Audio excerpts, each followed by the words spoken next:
உன் சூரியன் இனி அஸ்தமிப்பதில்லை, உன் சந்திரன் மறைவதும் இல்லை. கர்த்தரே உனக்கு நித்திய வெளிச்சமாயிருப்பார். உன் துக்க நாட்கள் முடிந்து போம். ஏசாயா 60 அதிகாரம் 20 வசனம்.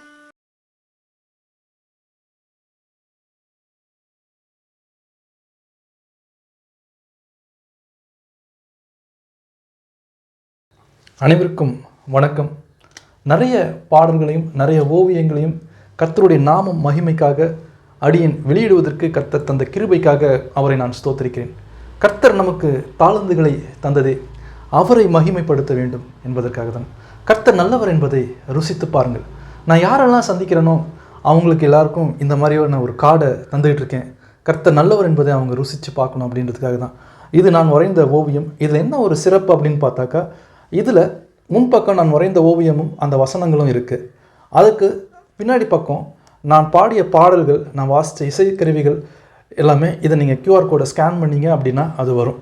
இது என்னன்னு பார்த்தாக்கா, இது ஒரு செல்ஃப் எவால்வேஷன் கார்டு, சுய பரிசோதனை அட்டை.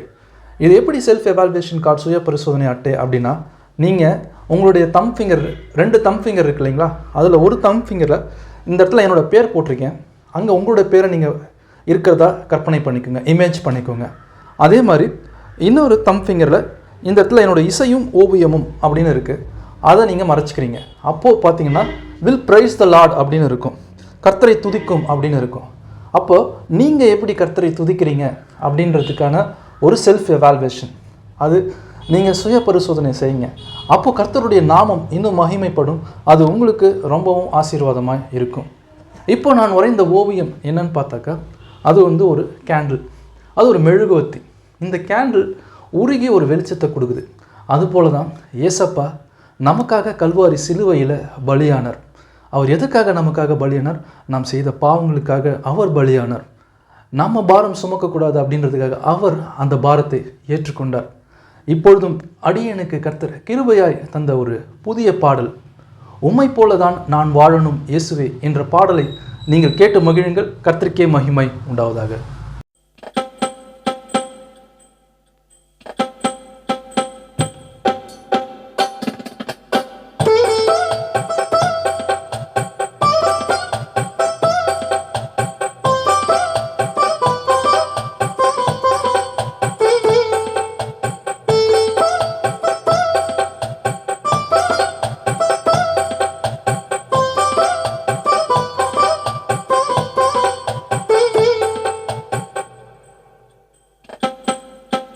உம்மை போலதான் நான் வாழணும், உம்மை போல பரிசுத்தமாய், உம்மை போலதான் நான் வாழணும், உம்மை போல பரிசுத்தமாய், உம் பிள்ளையாய் நான் வாழவே, உம் பிள்ளையாய் நான் வாழவே அருள் தாரும் என் இயேசுவே, அருள் தாரும் என் இயேசுவே.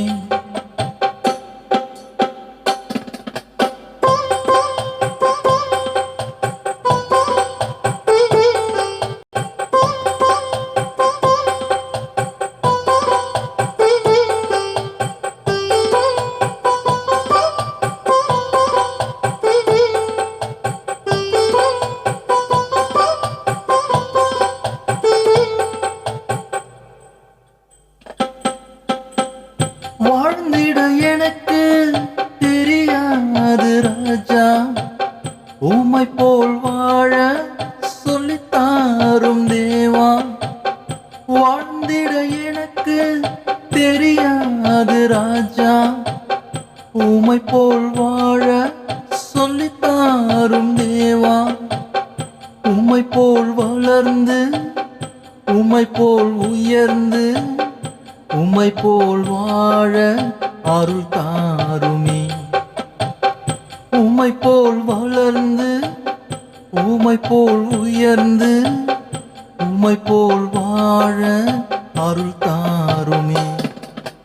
உம்மை போலதான் நான் வாழணும்.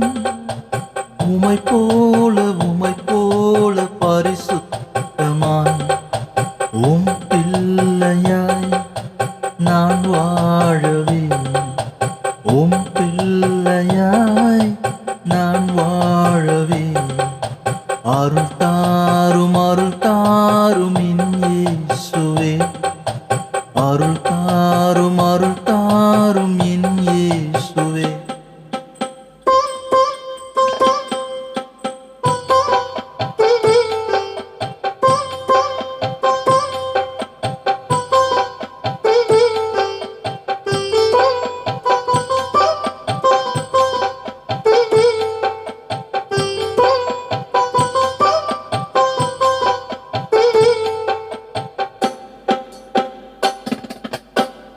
உம் துணையால் என்னை காத்திடும் தேவா, உம் தயவால் நான் உயிர் வாழ்கிறேனே.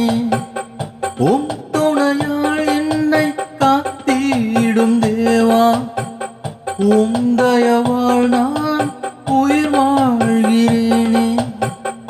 உம் சித்தம் செய்ய, உம் வழி நடக்க, உம் கரத்தால் என்னை உருவாக்குமே. உம் சித்தம் செய்ய, உம் வழி நடக்க, உம் கரத்தால் என்னை உருவாக்குமே. உம்மை போலதான் நான் வாழணும்.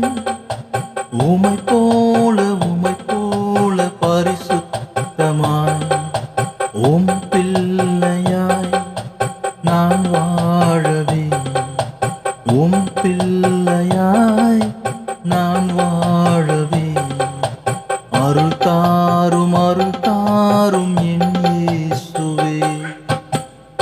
இந்த பாட்டை நீங்கள் கேட்டிங்கன்னா இதில் உள்ள ஒவ்வொரு வரிகளும் ரொம்பவும் ஆழமான அர்த்தங்கள் உடைய வரிகள். உம்மை போல தான் நான் வாழணும் என் இயேசுவே.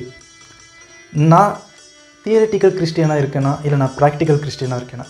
நான் ஒரு தியரிட்டிக்கல் கிறிஸ்டியனாக சர்ச்சுக்கு போகலாம், பைபிள் படிக்கலாம், பாட்டு பாடலாம். ஆனால் நான் ஒரு ப்ராக்டிக்கல் கிறிஸ்டியனாக மற்றவங்களுக்கு உதவி செய்கிறேனா, இல்லை எந்த கசப்பும் என் மேலே மற்றவங்களுக்கோ இல்லை எனக்கோ இருக்கா இல்லையா? இதுதான் இங்கே நம்ம யோசிக்க வேண்டிய ஒரு முக்கியமான ஒரு விஷயம். அதனால் நம்ம இயேசுவை போல வாழ்வோம், அதை நம் செயல்களில் காட்டுவோம். மீண்டும் ஒரு புதிய பாடலுடன், ஒரு புதிய ஓவியத்துடன் உங்களை நான் சந்திக்கிறேன். அதுவரை உங்களிடமிருந்து விடைபெறுவது உங்கள் ஹான்சன். கர்த்தருக்கே மகிமை உண்டாவதாக.